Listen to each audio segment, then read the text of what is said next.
Bom dia. Então, quero aqui primeiro agradecer o convite da professora Elane, participando aí do primeiro FECIE, que realmente é um evento, né? É uma atividade muito importante, né? É um empreendimento louvável. Eu sou o Dan Filho, né? Meu nome é completo, né? Damião Paulo da Silva Filho, nome de meu pai. Então, eu sou professor de língua estrangeira, sou formado em letras, mestrado em educação. Sou professor do Instituto Federal, né, já há bastante tempo, em sala de aula há um pouco mais de 20 anos. E também sou cristão, né? Eu estou agora como vice-presidente da primeira igreja batista aqui da cidade. Também sou cristão há muito tempo. Tive a oportunidade também de ser missionário na Amazônia brasileira, colombiana e peruana. Experiência muito bacana. Então, na universidade, a gente tem um projeto aqui na Universidade Federal, junto com o professor Roberto Penha, eu e ele, nós temos um projeto, certo? Chama-se Ciência e Religião na Escola, é coordenado pelo professor Roberto Penha e por mim, certo? É um projeto de extensão da Universidade Federal aqui do RN, né? Então, esse projeto de extensão, ele tem um grupo de estudos, né? Que visa discutir questões em relação a ciência e religião, e também entre os nossos afazeres, vamos dizer assim, são palestras que a gente ministra em escolas, certo? Públicas e privadas, e também em instituições religiosas, certo? A gente trabalha com palestras que visam, né, promover aí o máximo possível o diálogo entre ciência e religião, e principalmente num período, né, que a palavra diálogo não está muito em voga, né? Então, esse projeto visa isso, né? A própria participação aqui na primeira FSE, né? É uma das ações do projeto também, né? A gente está participando de eventos, né? Produzindo textos e tal. Então, vamos lá, né? Nossos textos aí que a gente usa base, né? Principalmente esse livro do Alistair McGrath, que é um professor do Departamento de Ciência e Religião de Oxford, né? Na Inglaterra, o professor Alistair McGrath, Ciência e Religião, Fundamentos para o Diálogo, né? Um livro muito bom, muito bem fundamentado, muito didático também. Outros livros que a gente também usa, que é A Alma da Ciência, né? Fé Cristã e Filosofia Natural, da Nancy Pierce. Quando a Ciência Encontra a Religião, do Ian Barbour. O Territórios da Ciência e Religião, do Peter Harrison. Do Thomas Kuhn, né? Esse livro conhecidíssimo, né? Todo mundo que é da academia já deve ter lido esse livro. A Estrutura das Revoluções Científicas. E um livro de um teólogo muito conhecido, né? Teólogo americano, Timothy Keller, que é Deus na Era Secular, né? Claro que a gente tem outros livros, né? Isso aí eu coloquei como os principais. O do Alistair McGrath é o nosso livro base, vamos dizer assim, para a discussão sobre o projeto, né? Para a discussão do projeto. O nosso projeto também está em parceria com a ABC2, nós temos o nosso grupo da ABC2 aqui, né? Da Associação Brasileira de Cristãos na Ciência, nosso grupo de estudo aqui de Caicó, no Rio Grande do Norte, né? É onde eu moro. Eu sou carioca, mas moro aqui. Eu trabalho aqui, né? Minha esposa na Universidade Estadual e eu no Instituto Federal. Então, a gente faz esse trabalho aqui, né? Nosso grupo, e a gente trabalha com esses textos aí, mas também com alguns outros, certo? Nos nossos encontros com os nossos participantes. E nas palestras, a ABC2 tem dado uma contribuição muito interessante. O professor Tiago Pereira, né? Tem participado aqui com a gente, ministrado palestras remotas, né? Então, tem sido uma experiência muito bacana. Então, vamos lá, né? A questão da religiosidade, ela é inerente aos seres humanos, né? Desde o que os cientistas chamam, né? Não é de ciência, quando eu falar em cientista, ciência, eu estou falando aqui das ciências da natureza, né? Chamadas ciências duras. As ciências do humano, elas têm uma outra abordagem, né? Então, seria um outro tipo de abordagem. Então, desde a explosão, né, criativa do Paleolítico Superior, como diz o professor Walter Neves, né, da USP. O professor Walter Neves foi aquele que ficou famoso pelo trabalho com a Luzia, né,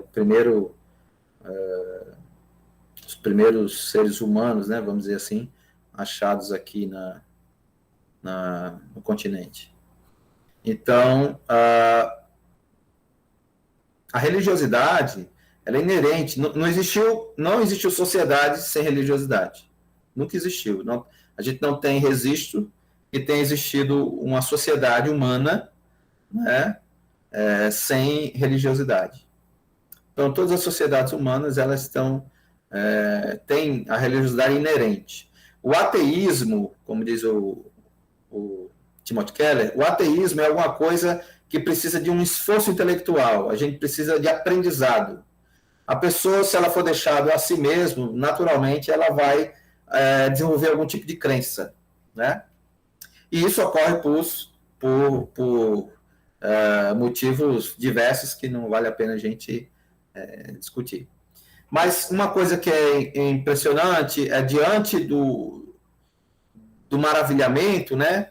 Parece que ela tem esse nascedouro, o sentimento de religiosidade, para o transcendente, em direção ao transcendente, a partir do maravilhamento, né? Seja o maravilhamento da própria criação, da próprio céu, terra, mar, né? Da própria estrutura humana e tal.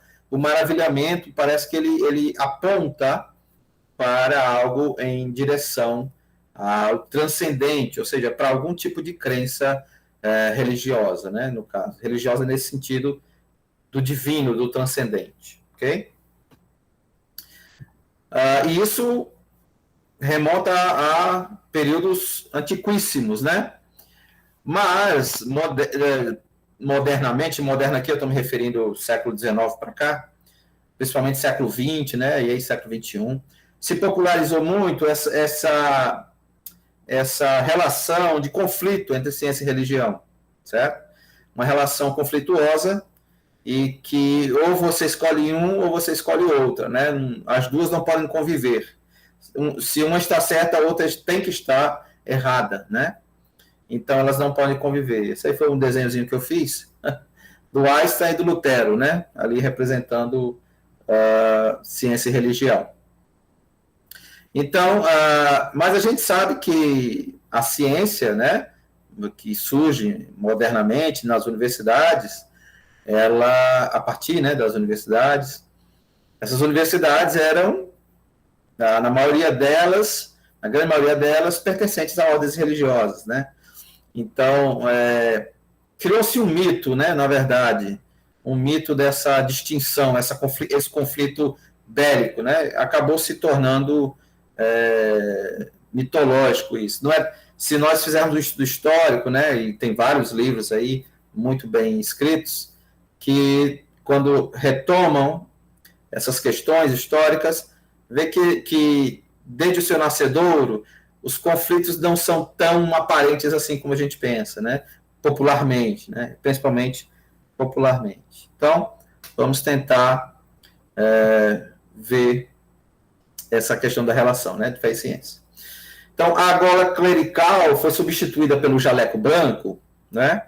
Se há um conflito, então, um foi substituído pelo outro. O nosso antigo sacerdote agora é o nosso novo cientista, né? Assim como o sacerdote, no mundo antigo, até a Idade Média, tinha essa autoridade, né? Hoje essa autoridade é do cientista. Então, a gente trocou o sacerdote pelo cientista, né? Será que é isso mesmo? Né? Será que esse tipo de relação, né, de troca conflituosa, é realmente justificável?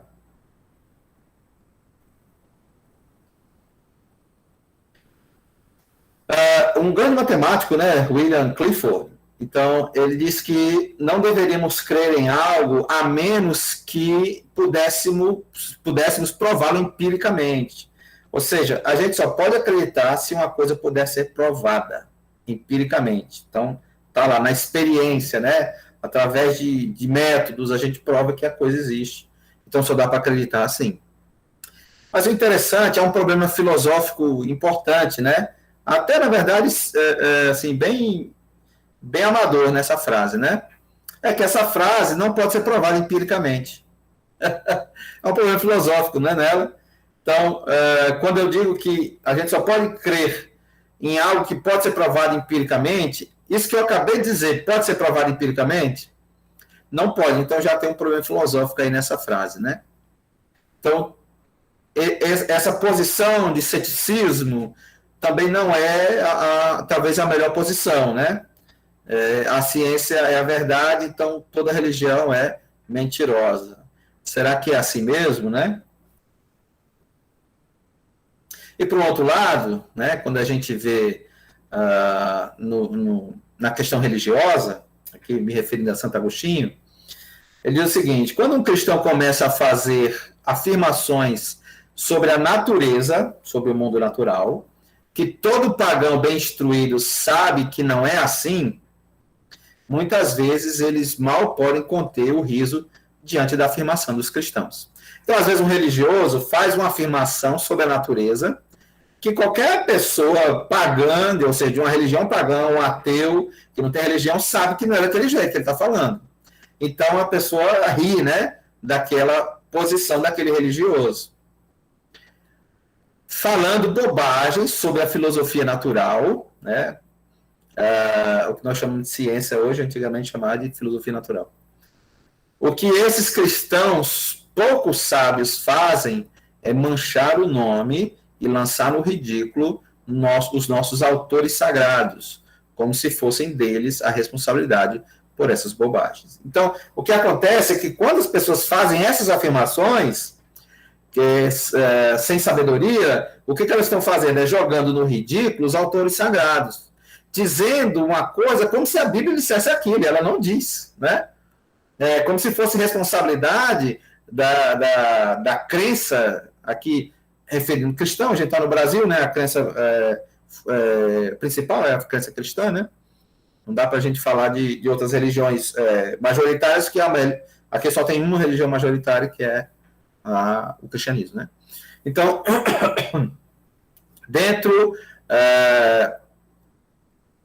colocando a Bíblia cristã, né, em uma situação até vexatória, que as pessoas riem, claro que não é assim, né? Mas, por exemplo, quando diz, o mundo tem 6.000 anos, aí a pessoa sabe que não tem, né? Mas a Bíblia diz isso mesmo? A gente sabe que não diz, né? Que tem 6.000 anos. Não tem dizendo lá, olha, o mundo tem 6.000 anos de existência e tal. Não é bem assim. A história, para chegar a esse número, tem todo um contexto histórico que eu não preciso mencionar. Mas é colocar dentro do texto bíblico alguma coisa que ele não está falando, né? Então, são esses dois extremos, vamos colocar assim. Tanto um que diz que só crê naquilo que pode ser provado, uma frase que nem sequer pode ser provada, e o outro que fica fazendo afirmações sobre a natureza que o livro, que é a autoridade dessa religião, que é o cristianismo, não fala, né? Então, a gente está dois extremos aí que a gente não precisa receber, né? A gente pode tentar outro caminho fora desses extremos, ok? Vamos lá.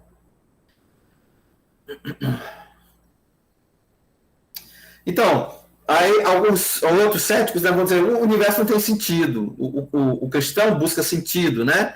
Mas o universo não tem sentido, ele simplesmente aconteceu, né? Foi sorte, e muita sorte. Mas assim, se o universo não tivesse sentido, eu gosto muito dessa frase de C.S. Lewis, né? C.S. Lewis foi professor de Oxford também, foi professor da cadeira de inglês medieval, né, em Oxford, autor das Crônicas de Nárnia, né, de tantos livros. Então ele diz o seguinte: se o universo inteiro não tem sentido, não teríamos como descobrir que ele não tem sentido. Se o universo realmente não tivesse sentido algum, a gente não saberia que ele não tem sentido. Ele dá um exemplo, por exemplo, como a luz, né? Se nós vivêssemos num lugar onde a luz não existisse, nós não saberíamos que haveria escuridão, por exemplo. Porque para a gente saber que existe escuridão, precisa ter luz, né? A gente viveria na escuridão e não saberíamos que viveríamos na escuridão. Então, se o universo não tivesse sentido, nós não saberíamos que ele não tem sentido. Entendeu? Então, também é um problema filosófico, né? Quando você diz que não tem sentido. Se isso fosse uma verdade, nós sequer saberíamos disso, né?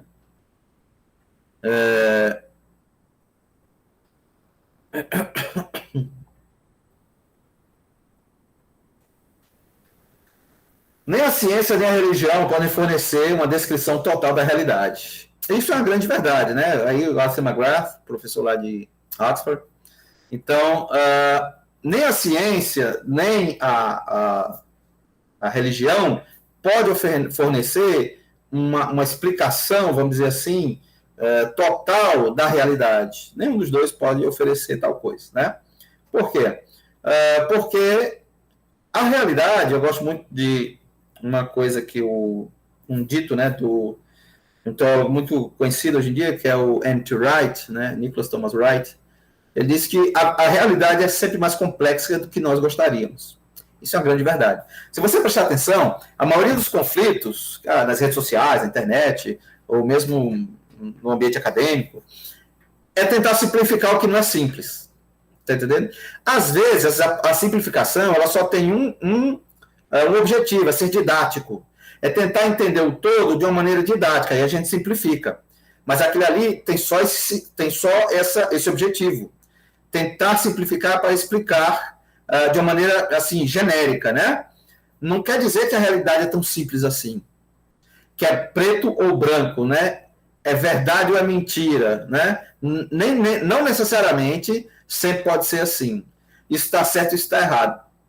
A gente tem que ver que a realidade ela tem um prisma, né, com várias vertentes, né? Nem sempre as coisas são tão fáceis, certo?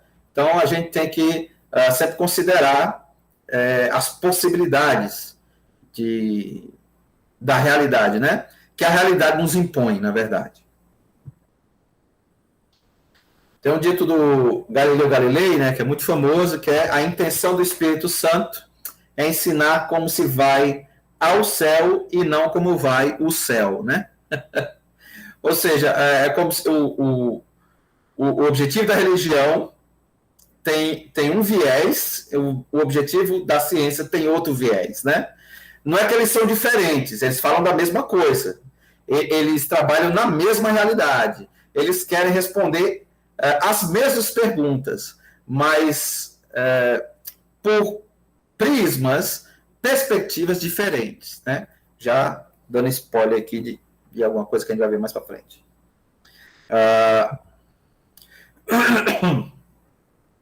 Ou seja, a ciência procura esclarecer mecanismos, assim, sendo bem simplificando, né? Para a gente poder entender, a ciência procura esclarecer mecanismos, as religiões procuram explorar questões de significado. Ou seja, é como se a ciência quisesse responder o como e a religião quisesse responder o porquê. Né? Por exemplo, quando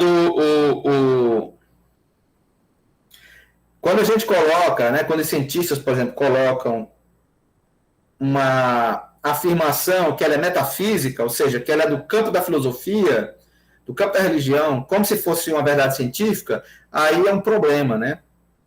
Da mesma forma como quando o religioso coloca uma coisa que é do campo da metafísica como uma verdade científica. Aí o erro é o mesmo, né? Por exemplo, quando o Carl Sagan dizia que o cosmos é tudo que existe, tudo que existiu, existe e existirá. Portanto, essa afirmação ela não é científica, porque ela não pode ser provada. Essa afirmação ela é metafísica. Você tem que acreditar nela, né? Obviamente que não se faz ciência sem fé, né? É óbvio. Né? Quando você eu fiz um trabalho no mestrado, na época do mestrado, fiz um texto, na verdade, e está até publicado no site da ABC2. É um texto que fala sobre ciências da natureza e ciências do humano, né? Que há algumas distinções e tal, questão de interpretação. Aí quando as pessoas, os dados me falam, eu não faço interpretações como um psicólogo, um sociólogo, os dados me falam. A gente sabe que isso não é bem verdade, não é assim. Os dados não falam, né? Átomos não falam. A gente faz interpretação daquilo, certo? E quando a gente faz interpretação daquilo, a gente parte de fé. De fé que, não estou falando de fé religiosa, mas a gente parte de uma crença, o quê? Que os nossos sentidos, o nosso raciocínio, os nossos olhos, né? O nosso cabedal de conhecimento é suficiente, é adequado para fazer aquela análise. A gente parte disso como um pressuposto, né? Porque também se a gente não fizer, a gente fica louco, né? Por isso que cada ciência é feita em determinado lugar de maneira diferente. E talvez por causa da crença em um Deus criador que colocou ordem, estrutura no universo, talvez por causa dessa crença, que é a crença judaico-cristã, a ciência tenha se desenvolvido tanto no Ocidente, né? Mais do que em outros lugares. Né? Embora que mais tardiamente, em outros lugares ela se desenvolveu há mais tempo, mas no sentido de mais desenvolvido foi aqui, né? No Ocidente. E isso talvez seja um dos motivos, né? O fato de você acreditar que Deus colocou lei na natureza, então vamos procurar ela lá que a gente acha, né? Claro que eu estou sendo bem simplista aqui, ok? Então, existe uma coisa que a gente chama, principalmente da minha área, das linguagens, que é a virtude epistêmica. O que é a virtude epistêmica? É a gente escutar o outro com sinceridade, né? Escutar o outro com sinceridade, colocando sempre os seus pressupostos sobre certa crítica. Então, quando a ciência diz certa coisa que entra no campo da religião, o que a gente tem que fazer? A virtude epistêmica, né? Vamos dizer assim, é ouvir e ver se aquilo realmente é assim. Estar disposto a mudar de opinião, né? No caso do cientista, a mesma coisa. Né?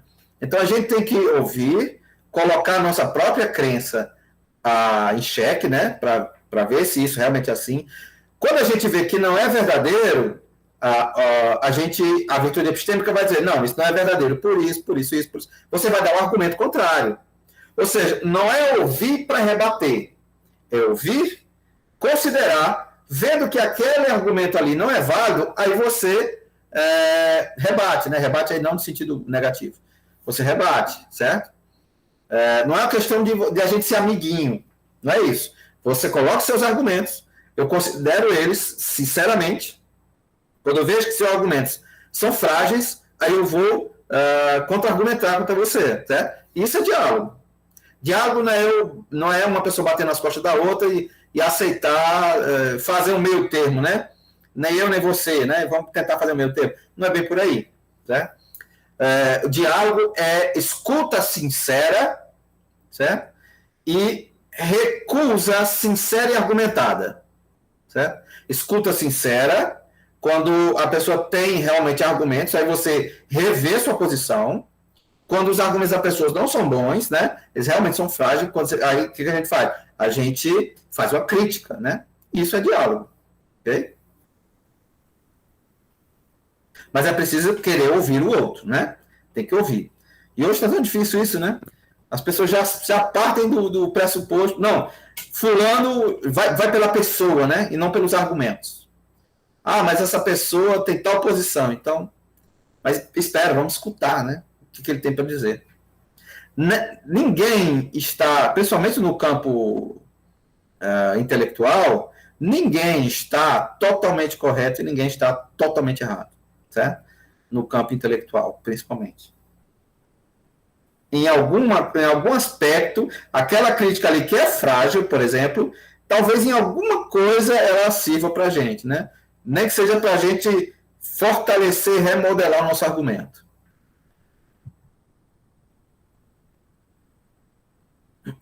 Então, eu vou falar aqui rapidamente sobre os modelos de interação, né? do Ian Barrow, obviamente esses modelos são uma simplificação, a realidade é muito mais complexa do que isso, mas para a gente ter uma ideia geral, é muito legal, tá? Então, o primeiro modelo é o modelo de conflito, né, como eu já falei. O segundo é de independência, o terceiro é de diálogo, complementariedade, né, e o quarto é de síntese ou integração. Vamos ver cada um. Professor, Oi. lembrando, tá? Que faltam 15 minutos. Ok. Então, 15 minutos para a palestra ou para tudo? Para a palestra. Aí a gente entra nas perguntas. Ok. Então, o conflito, né? O conflito, nossa sociedade está permeada, né, com a ideia de que ciência e fé estão em conflito. Isso é um conhecimento bem comum, assim, né? Esta visão é bastante promovida pela mídia, né? Isso aqui foi muito ajudado por uma apresentação do professor Roberto Covolano, certo? Esta visão é bastante promovida, né, pela mídia. O conflito vende, né, na televisão e nos jornais, né? O falso dilema, você deve escolher entre ciência e fé, aquilo que eu já falei.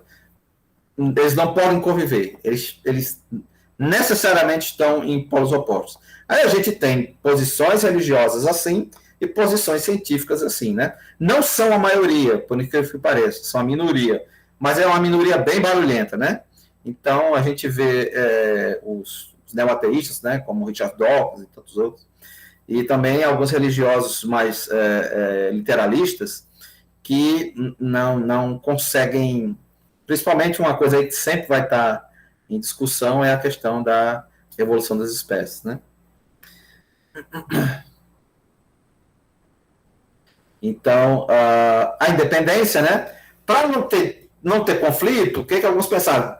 Vamos fazer o seguinte, cada um no seu espaço, ninguém interfere na vida de ninguém, né? Vamos ficar tranquilo, né? Cada um no seu lugar. Então, a ciência e a religião são empreendimentos totalmente independentes e autônomos, ou seja, é água e óleo, né? Não se mistura. Eu falando isso para um químico, né? Não sei se eu estou falando certo. A ciência e a fé ocupam diferentes domínios, né, da realidade, falam linguagens diferentes, usam métodos diferentes para verificar o conhecimento e fazem perguntas inteiramente diferentes, né? Ou seja, é um num lado, outro no outro. Isso evita o conflito, certo? Mas também não promove o diálogo. É cada um no seu lugar. E a gente sabe que, felizmente ou infelizmente, não sei, a realidade não é assim. A realidade ela não é feita de lugares estanques, né? Isso é assim, isso é assim, né? Quando uma mãe, por exemplo, está de luto pela morte do seu filho, um botânico consegue consolar ela com botânica? Não consegue, né? Não dá. Não é assim. Então, não é lugares estanques. A realidade não é assim. A gente está sempre perpassando uma coisa na outra. Então, não dá para viver assim. Você lá, né, aqui, não é bem assim. E principalmente no mundo moderno que a gente vive, né? Se isso era verdade antes, imagina hoje. Mas nós temos também o modelo do diálogo, né? O modelo do diálogo, a semelhança entre ciência e religião, existem, né, lugares comuns, né, enfatizados, preservando a integridade de cada um, né? Ambas estão à procura da verdade. Ciência é uma coisa, religião é outra coisa, mas elas perpassam por lugares comuns, né? E elas podem dialogar sem ter que mudar, né? Ou seja, fazer concessão no sentido para chegar ao meio termo, né? Então, ambas usam modelos conceituais análogos, né? E analogias, né? Perdão, para inferir o que não pode ser observado, né? Deus ou os átomos. Por exemplo, a gente usa conceitos, né? Você fala de certos conceitos da física, da química, aí são conceitos, né? São coisas que não dá para ver, ninguém vê, né? Até mesmo o microscópio ele só vai até certo ponto, dali não vai mais, né? Então, assim como as questões da fé, que não dá para ver também. Então, a gente precisa de certos conceitos. Nisso, ciência e religião são muito parecidos. Crenças religiosas, né, não podem ser testadas pelo método científico, mas podem ser analisadas, né, com alguns dos mesmos pensamentos críticos encontrados na ciência. Ou seja, a gente pode aprender algo da ciência, né, para rever, né, e até entender melhor a nossa própria fé. Então, o diálogo, como diz Charles Townes, né, que foi um físico ganhador do Prêmio Nobel, a ciência tenta entender como é nosso universo e como funciona, incluindo nós humanos, né, como nós funcionamos. A religião visa compreender o propósito e o significado do universo, incluindo nossa própria vida. Por que nós estamos aqui, né? Por que existe alguma coisa e não existe nada? Né? Essas perguntas não dá, né, para... O que é felicidade, né? Você pode dizer, a felicidade, ela é um hormônio da dopamina, não sei o que, você nem sei se é hormônio mesmo. Mas, beleza, você fez uma explicação química, né? Mas o que é isso? O que é beleza? Beleza existe? Se existe, ela é o quê? Dá para a gente levar a beleza para o laboratório e dizer, olha, beleza é isso? Não dá, né?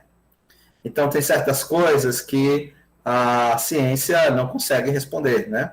Felizmente, infelizmente, não sei dizer. E a religião também. Tem muitas coisas que a religião não consegue responder, certo? Então, o diálogo, né? Por exemplo, ciência e teologia, né? Vamos falar de teologia.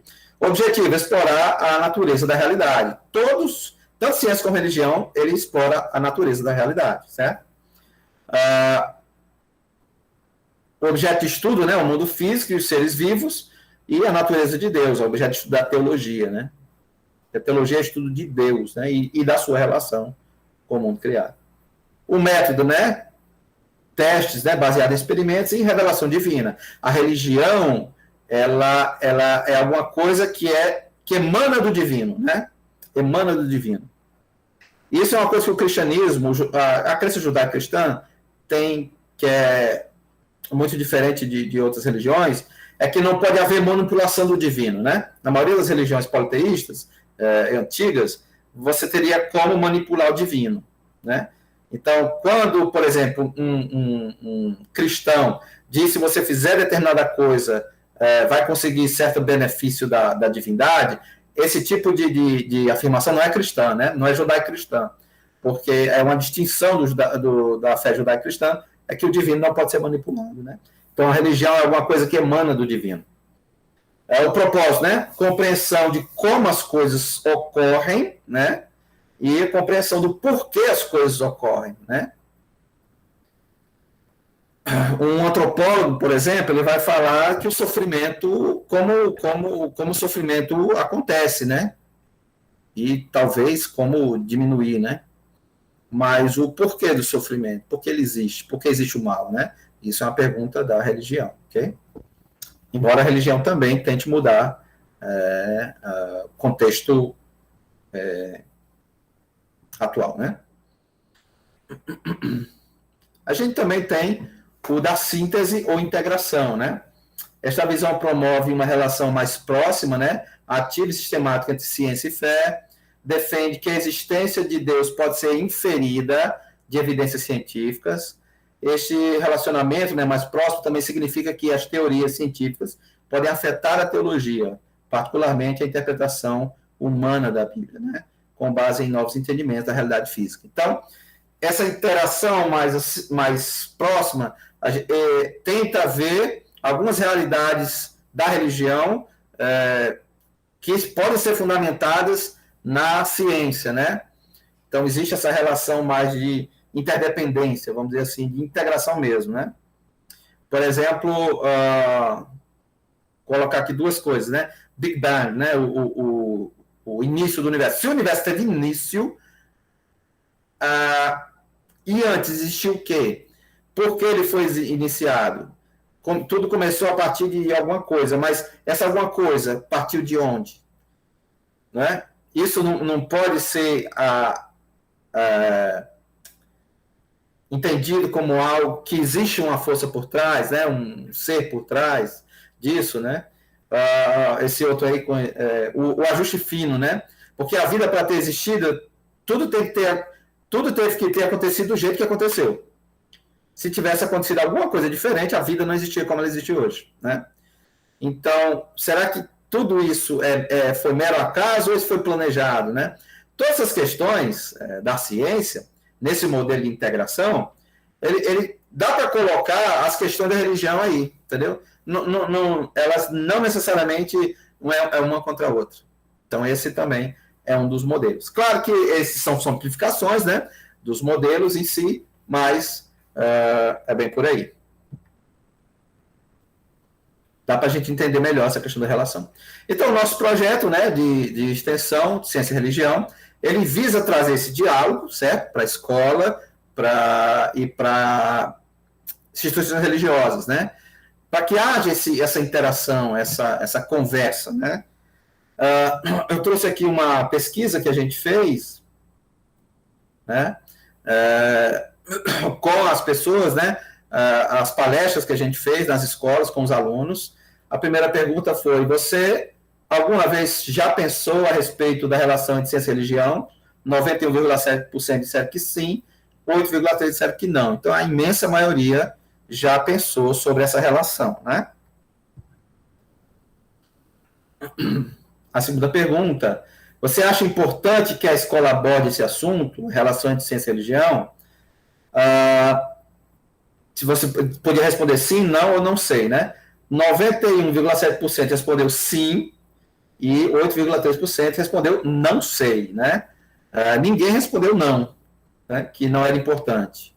Apenas 8% disseram que não sabe se era importante, mas a imensa maioria disseram que sim, era importante que a escola tratasse disso. Também perguntamos se ela achava que era importante a igreja tratar desse assunto, a relação entre ciência e religião. 50% disse que sim, 33% disseram não, 33,3% não sei, 16,7% não. Então, também a maioria, né, aí, a maioria respondeu que, a metade, né, dos entrevistados, respondeu que sim, que a igreja também tem que tratar dessa questão da ciência e religião. E nós temos apenas 4 perguntas, né? A quarta pergunta é: a palestra ajudou você a compreender um pouco melhor o assunto sobre ciência e religião? 50% disse sim, bastante, e 50% sim, um pouco. Ninguém disse não. Então, ainda bem que a palestra foi boa, né? Com alunos, apenas os alunos, certo? Só apenas os alunos. E secundaristas, né? Alunos e secundaristas. Ok? Porque o nosso projeto, as palestras são para alunos secundaristas. É um projeto da universidade, mas ele visa, como é um projeto de extensão, né? Visa a sociedade. Então, a gente vai para as escolas secundaristas. Então, aqui, parafraseando aqui o Peter Harrison, é fundamental uma postura de humildade intelectual para que haja um ambiente propício ao diálogo. Por outro lado, reconhecer os perímetros dos campos de atuação, quem sabe intersecções. Cada um tem seu campo de atuação, mas a gente também tem intersecções. E logros, ou seja, conquistas, né, tanto da religião como da ciência, já conquistado pela ciência e religião, nos levará para longe do obscurantismo, né, ao mesmo tempo que preservará nossa esperança. Ok? Então, obrigado. Isso aí que a gente tinha para hoje. Beleza? Muito bem, professor, obrigada. Eu que agradeço. A gente abre agora para um momento de perguntas, um bate-papo, né? Uhum. Eu queria começar com uma provocação. Essa semana, o G1 fez uma publicação com o seguinte título: Tchau, filosofia, olá, religião. A reforma no currículo das escolas municipais de Porto Alegre exclui filosofia e insere religião em nova organização. E a gente vê que, a gente percebe, estudando essa área, que a ideia não é excluir um campo em função do outro, né? E não sei com base em qual fundamento teórico ou em quais estudos o pessoal de Porto Alegre está fazendo isso, e se é assim mesmo, né?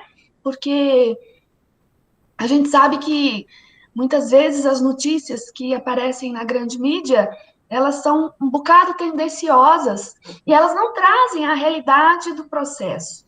Como é que você, professor, pensa, né? Em diversos momentos da sua fala, você diz que isso é um argumento filosófico, né? Que a gente vai discutir as questões com base na filosofia. E a gente vê, com um título de reportagem como esse, a educação fazendo a exclusão de áreas, né? Como é que você pensa isso? É possível a gente colocar religião na escola, tirar filosofia, ou que seja sociologia, ou que seja história? Como que você vê isso? Assim, eu acho impensável, na verdade, né? A gente tem que incluir, não excluir. Como é que você vai pensar religião sem filosofia, né? Não dá para pensar religião. Você pode praticar religião sem filosofia, e sem filosofia no sentido acadêmico, né? Mas você não tem como pensar religião sem filosofia. É impossível, né?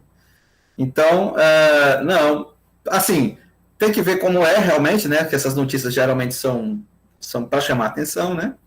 Para aprender o leitor e tal. Às vezes a coisa não é como é assim. Mas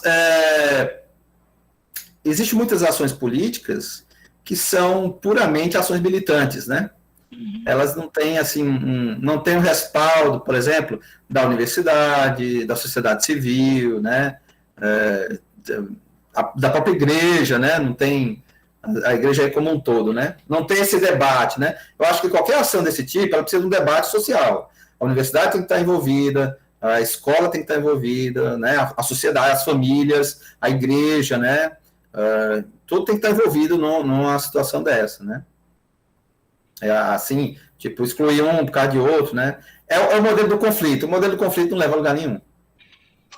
Exatamente. E ao mesmo tempo que eles dizem nessa reportagem que vai excluir filosofia, vão incluir iniciação científica, né? Então, assim, como é que vai ser isso, né? Como é que eles estão pensando esse aspecto da escola, que já é um campo de lutas, né? Digamos assim, tem muito interesse em torno da formação da base conceitual. Como é que se coloca iniciação científica e tira a filosofia? Quer dizer, o cientista não pensa, né?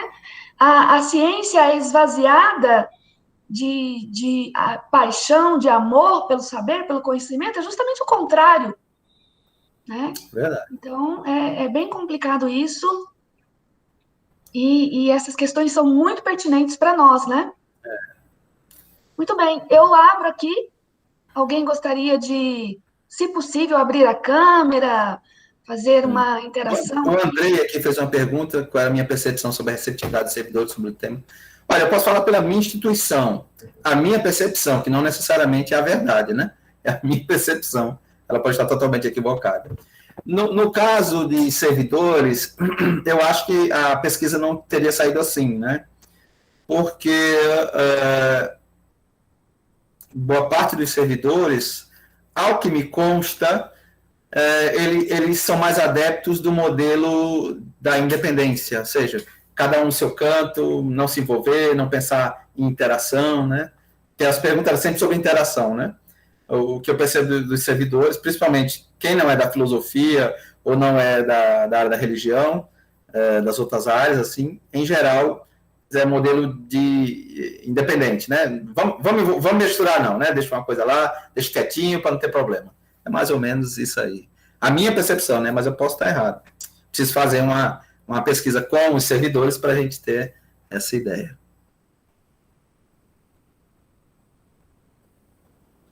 Obrigado, Rafael. Mais alguém gostaria de fazer alguma pergunta? Tá todo mundo quietinho, Dan. É assim mesmo, não tem problema. Bom dia para todo mundo. Parabéns, professor, pela palestra aí. Obrigado. Só uma questão sobre essa pergunta, porque eu acho que é uma questão importante hoje, porque a gente vive um momento muito complicado quando se discute esse tema, porque eu acho que tem muita gente que se aproveita desse tema para impor, né? Que eu acho que às vezes é o que está acontecendo, não sei se é isso lá no Rio Grande do Sul, né? Porque assim, quando se fala em discutir religião na escola, você acha que você vai fazer proselitismo na escola, né? Então, você descolar essa imagem de que você está realmente querendo propor um debate sobre o papel da religião, e religião eu digo qualquer religião, né? O papel da religião na vida do humano, o papel da ciência, e como que às vezes está tomando espaço um do outro, isso acaba ficando muito complicado, exatamente porque a visão que se tem quando você fala assim, eu quero discutir religião dentro da escola, é que o quê? Que você vai lá pregar, né? Você vai lá querer impor uma visão de mundo, né? Então, eu acho que isso dificulta muito. Por isso que eu quis fazer essa pergunta de qual que é a percepção dos seus pares lá enquanto a isso, porque, assim, eu acho que é uma demanda que os alunos querem, né? Como o senhor percebeu na pesquisa, porém, há muita resistência, né? Em relação às vezes, a própria direção em relação a permitir que um projeto desse avance, né? E que haja espaços para esse tipo de discussão, exatamente porque muito das pessoas ou dos pares vão achar que você está querendo fazer o quê? Então, você está querendo fazer proselitismo aqui dentro, né? Então, eu acho que isso, e especialmente no momento que nós estamos vivendo hoje, isso fica ainda mais claro, né? E os militantes, de um lado ou de outro, né? Seja os céticos, seja os mais literalistas religiosos, e eles vão fazer barulho para isso, né? Aquele negócio, eles são minoria, mas eles são muito barulhentos. Aí é isso que é o problema, né? É bem assim mesmo. Rafael, você abriu a câmera? Quer fazer alguma pergunta?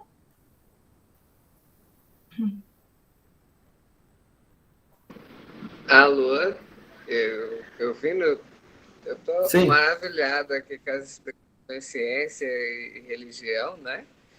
Quando fala, eu sou farmacêutico e químico, licenciado pelo IFMT também, professor lá, todo no campus, Cuiabá, Bela Vista, e maravilhado por essa discussão. Por quê? Parte um pouco da vivência. Meu pai, ele foi seminarista, né? Na dedicação ao sacerdócio, ele fez os seus votos diferentes, né? Seguiu mamãe, a religião um pouco passou a se tornar um pouco evidência por conta do estudo dele, né? A dedicação da família. E eu me interessei um pouco por conta das explicações mesmo, porque tinha aquela situação da dúvida, né, que chegava às especulações, né? Porque é assim do que se fala hoje, por que se trabalha diferente, mesmo sabendo que é assim, era imposto de uma forma, por que tem que ser assim? E na escola eu tive ensino religioso, né? E no ensino religioso o professor colocava bem essa independência das áreas, que é a religião e a ciência, né? E deixava bem claro as suas estruturas, né? Que eu posso dizer assim.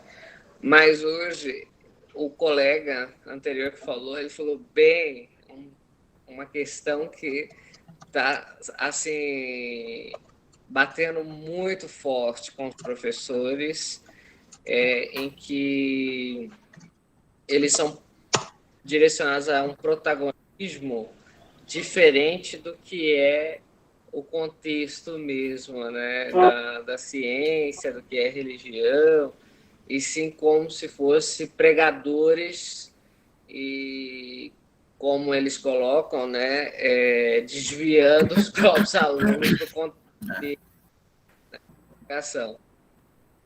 Mas há uma dúvida que eu tenho, essa nova reformulação, como que fica essa questão? Eu falo assim, da BNCC, as novas realidades dentro da educação, nesse contexto, porque na área de química,